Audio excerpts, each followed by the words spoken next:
Oh, okay. Just had my screen freeze. I hope that doesn't happen through our time together. Let's give a minute. Oh, I see some numbers on the screen. Thank you so much for being here. I'll give just another moment. Can I give a heart to that? Yay! Do you see my heart? Oops.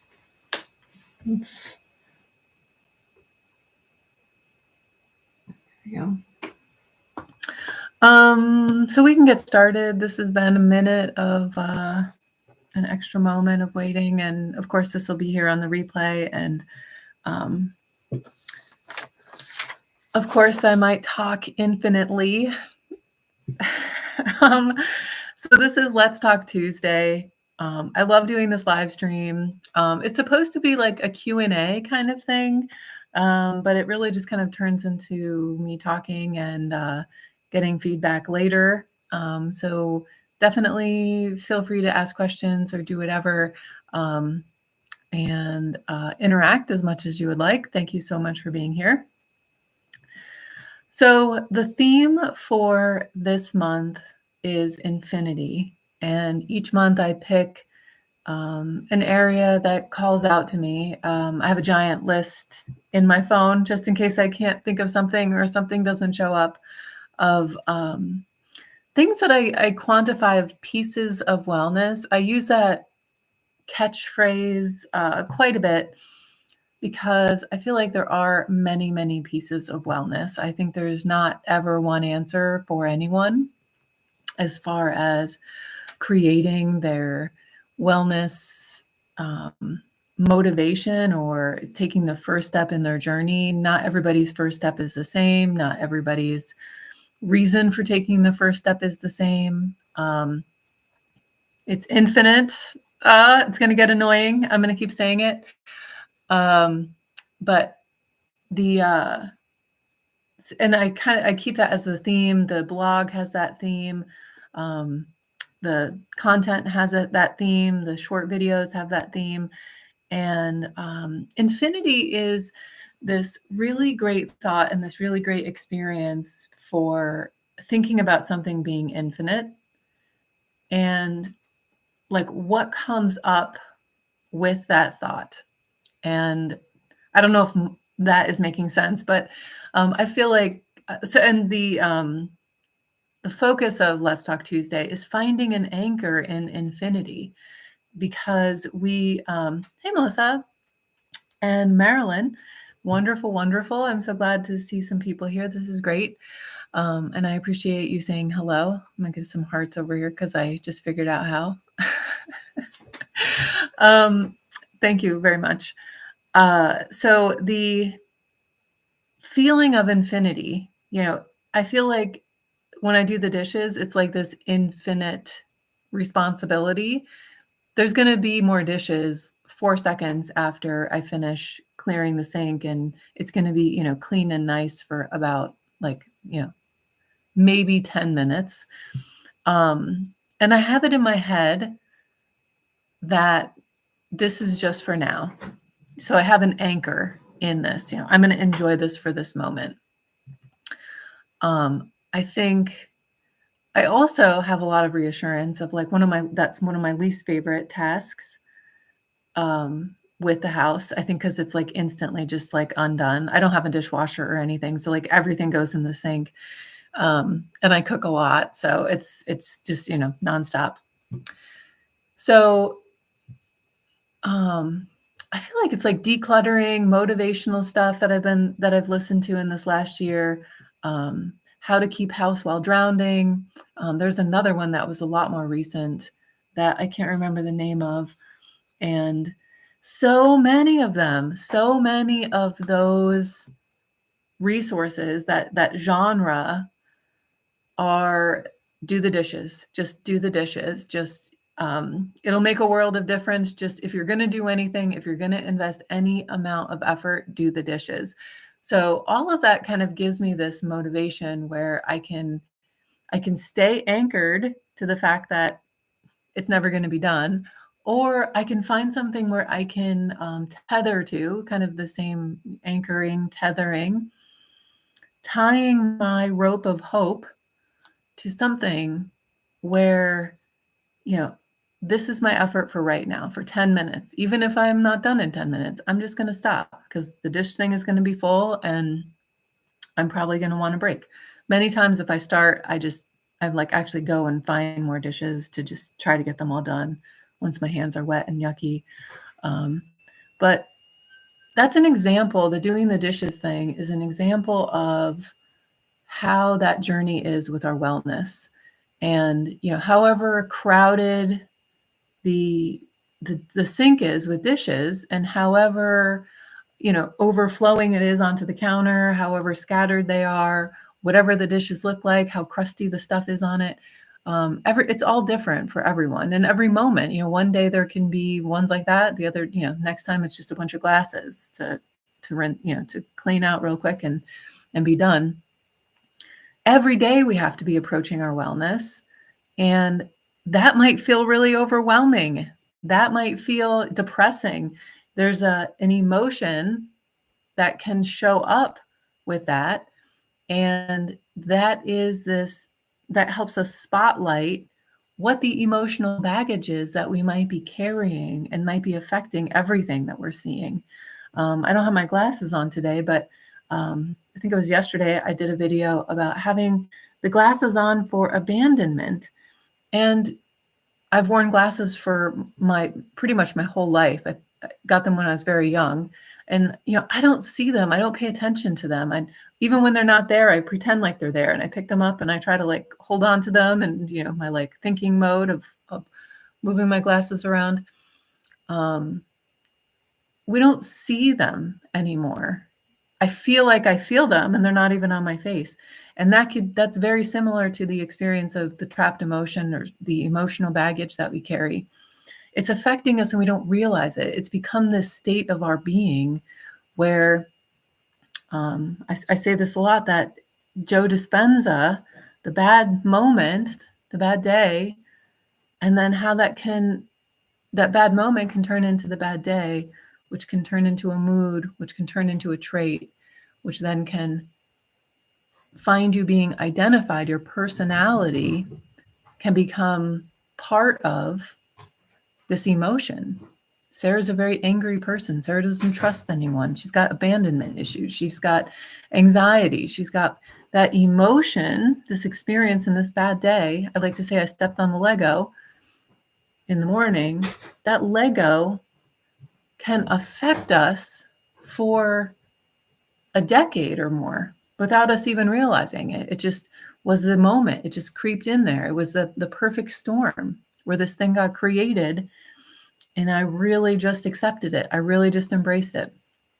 And it has become my vibe. When we feel like, I'm going to back up again. When we get into these experiences where we recognize like, yeah, the journey is for the rest of my life. You know, what is that? Does that feel hopeful? You know, like I get to grow every minute for the next, you know, 700 years or whatever my lifespan is going to be. Or is it like, I have to do the dishes every day for the rest of my life? It tells us something about what we're carrying. It tells us maybe a little area that might need to heal, a story that we might need to tap into, something that we need to let go of, something that we need to reset. It can feel daunting. It can also feel like freedom. It can also feel like we are getting gaining treasure every day. We're picking up, you know, a handful of ourself every day and bringing it back into our space. That's kind of a very positive thought. One of my mentors, who I worked with her a couple of years ago, and I'm still in touch with her, Krista Martin. She pushes out there so hardcore that growth does not need to be incremental. If we believe that it's incremental, it's going to be. If I have my financial little chart over here, or my vision board, my vision board over here for finances, and I believe I have to make this much money before I make this much money, so then I can finally make this much money. She pushes, let go of those other stories, because that's part of your limiting beliefs. That's part of your baggage. That's part of your self-worth. That's we're just going to go up to here. This is what your goal is right here. And we could break it down to what you need to make in a week, what you need to make in a month, what you should be pulling in, on your, what's your work week, how many days are you here? Well, then this is, we're going to shoot for this. This is how many clients. We could break it down that way, but break down the biggest number you can possibly think of and you can possibly want as your goal. And I think that's motivating. Even though growth is not incremental unless we allow it to be, it is still expanding. So I was going to say something. Oh, and if it's expanding in love, that's a different experience versus expanding in fear. So in the blog, and I touched on this a little bit in the blog, and I've talked about this many times before. Fear, so every emotion, I usually work with clearing those negative emotions, and then we find some space for those positive emotions, positive beliefs, growth, mindset stuff. Every emotion that you can possibly think of is either going to be love or fear. And if you feel like you can find one in between, it's fear, because it's trying to be tricky and it's trying to make you think it's love. But the story behind it, it should be very clear whether it is love or fear. The energy that feeds fear is finite. The energy that feeds fear is finite. That's why we get so exhausted when in the frustration, in the struggle, in the abandonment, with anxiety, despair, helplessness, hopelessness. I got 60 emotions over here. There's more and more and more of them. Those emotions based off of fear are fed by finite energy. They stress us out. Our adrenal glands start pumping hormones into our system that are only supposed to be there for 15 minutes. Get away from the dragon, Sarah. Go save yourself. Get away from the dragon. And then I'm supposed to get away from the dragon. And then I'm supposed to get back to life of not running from a dragon. The opposite of fear is love. When we're experiencing love, when we're living in love, when we're growing in love, it's a self-nourishing experience. So there is infinite amount of love available when we are tapping into that system of nourishing ourselves and nourishing others. Nourishing ourselves, then nourishing others. When we're, like filling up everybody else's needs and wants, and we have our container of energy for the day, and we might be starting with half because we stepped on the Lego, the dog is barfing, the this thing, the that thing, it's colder than I thought, I got to scrape the windows, we got all of this energy coming out. And then we have here, and if we go to a job that we don't like, if we have a car that's not working, if we have, this thing and that thing, this is draining from a hole in the bottom of what our life is, a hole over here. And there's nothing left for us. When we invest in patching the holes, healing the stories, healing the beliefs, healing that emotional baggage, healing that trauma, emotional trauma, we can patch up those holes and we can start with a fuller container. I have a really great, I guess that's my own definition of it, but I think it's pretty great, visual from an old almond milk container that I use for talking about the different, the energy of the body. But right now we're going to use my water bottle. So love is self-nourishing.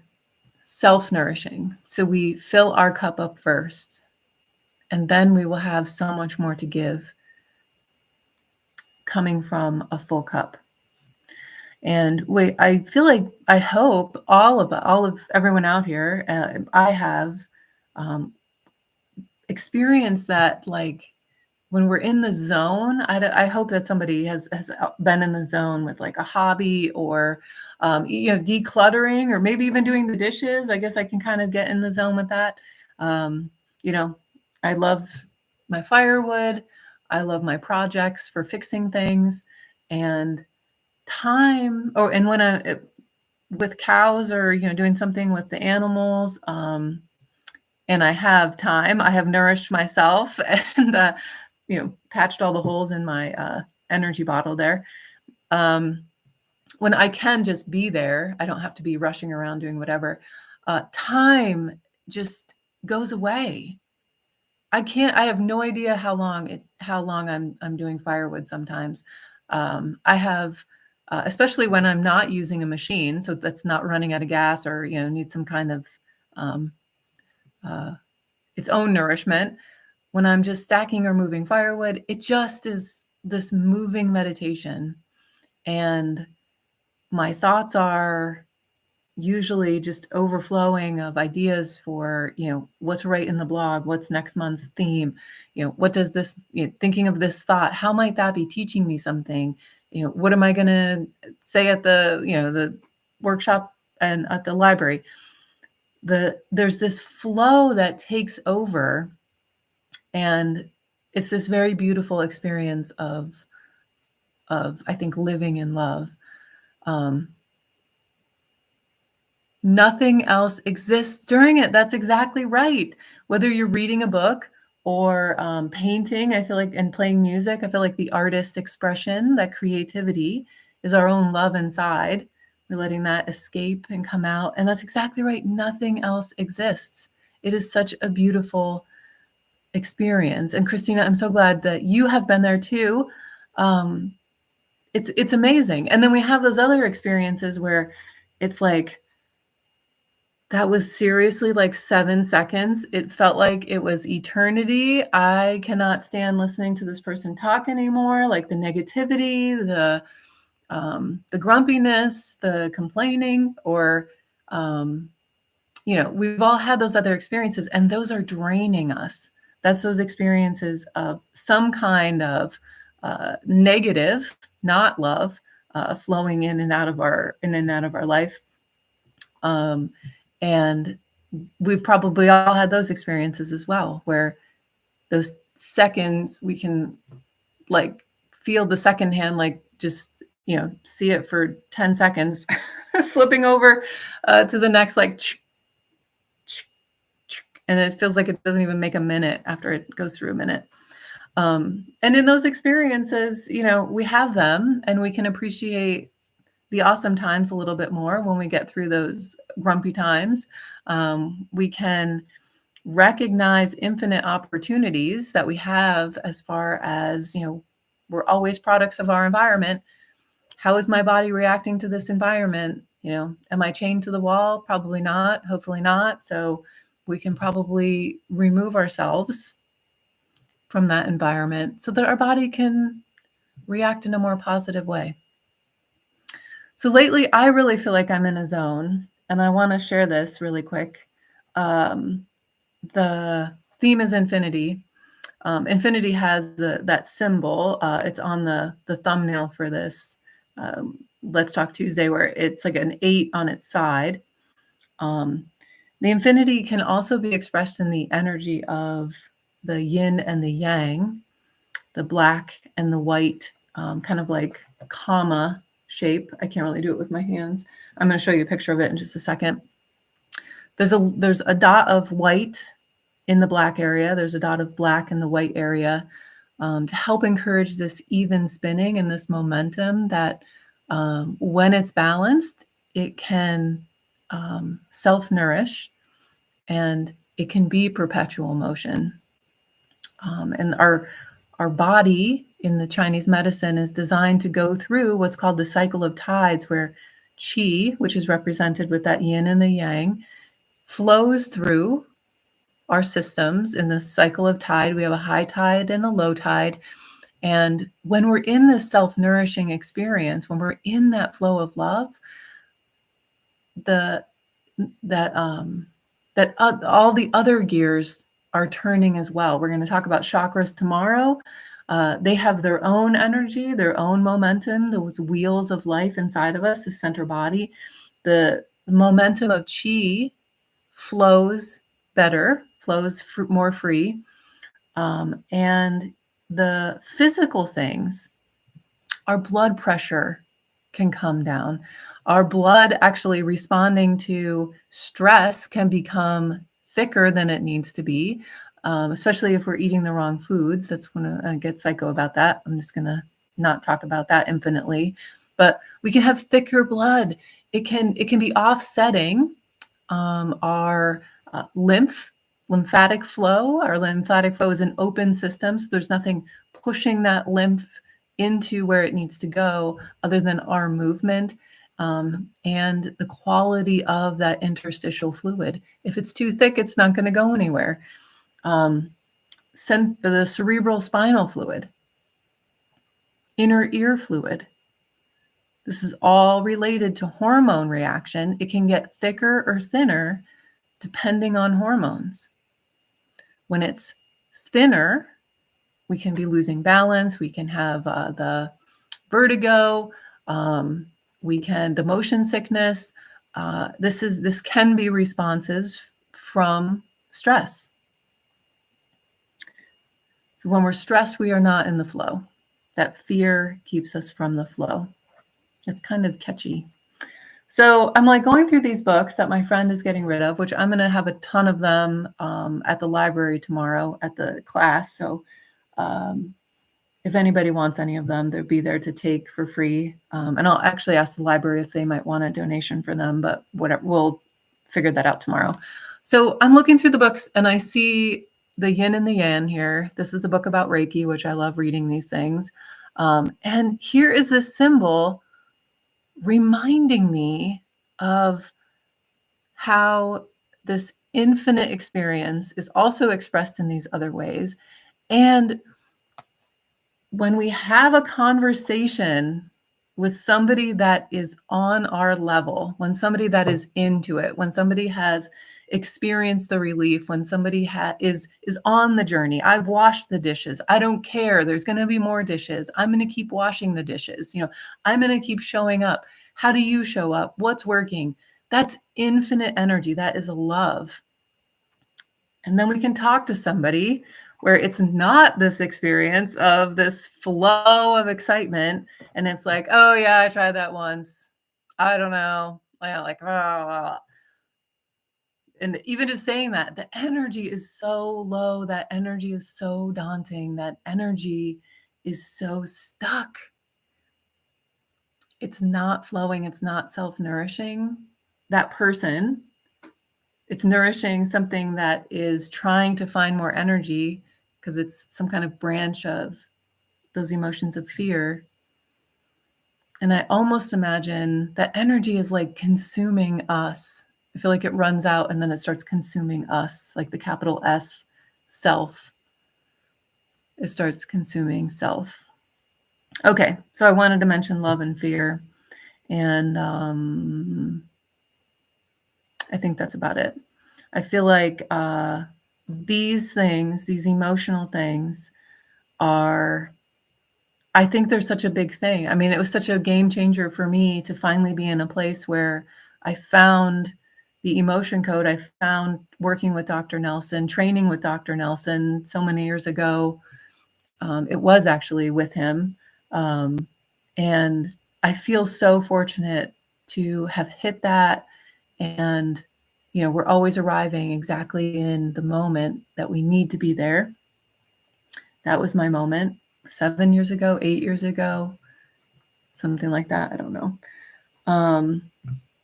And what was I going to say? Oh, and science is showing that the emotional pieces, we're going to put this up on social media tomorrow, or maybe I'll just do it tonight right after here. But science is studying, understanding that chronic pain, this is specific to back pain, when we understand that it originates from within the brain, it leads to quicker recovery, which is so interesting. This article was posted by Discover Magazine. I think it was just a day or two ago. And towards the end of the article, it talks about, right here, it talks about after we treated participants with this pain reprocessing therapy, about half of the causes of pain that people described were related to the mind or the brain. They said things like anxiety, fear, getting into emotions, were the cause of the pain, which helped them shifted. This has helped people shift into a kind of understanding. The more their back pain went down, we think this shift is understanding.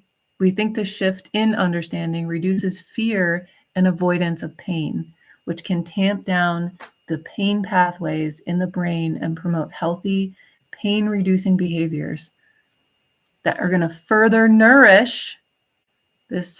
We're beginning this cycle of the self-nourishing, this infinite energy source, like exercise and socializing to reduce pain. I think this is amazing. I am going to post this right after. It'll be over on the Facebook page so you can read the full article. It's pretty interesting. And I think when we look at the emotional side of it, I feel like it listens to what's trying to talk to us in a way that, the neck or the back or the digestion.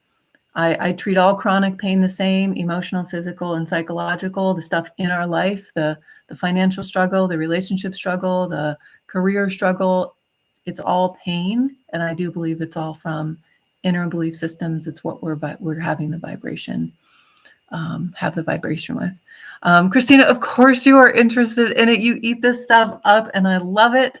I don't know how to post it here, but I will, I'll have that over on Facebook, and I think you are over on Facebook, and I can even email it to you if you're not.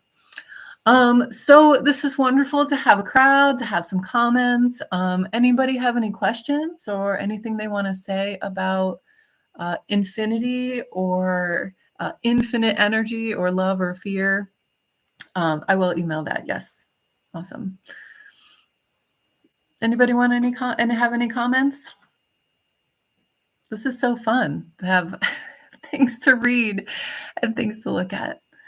Okay, well, that sounds great. If you do, you can send me an email. That's a really great way to get a hold of me, and we can talk more about it. I'm going to be at the library tomorrow doing the last class in the Pieces of Wellness. I love using that term, the Pieces of Wellness community classes. We're going to be learning about the chakra system. And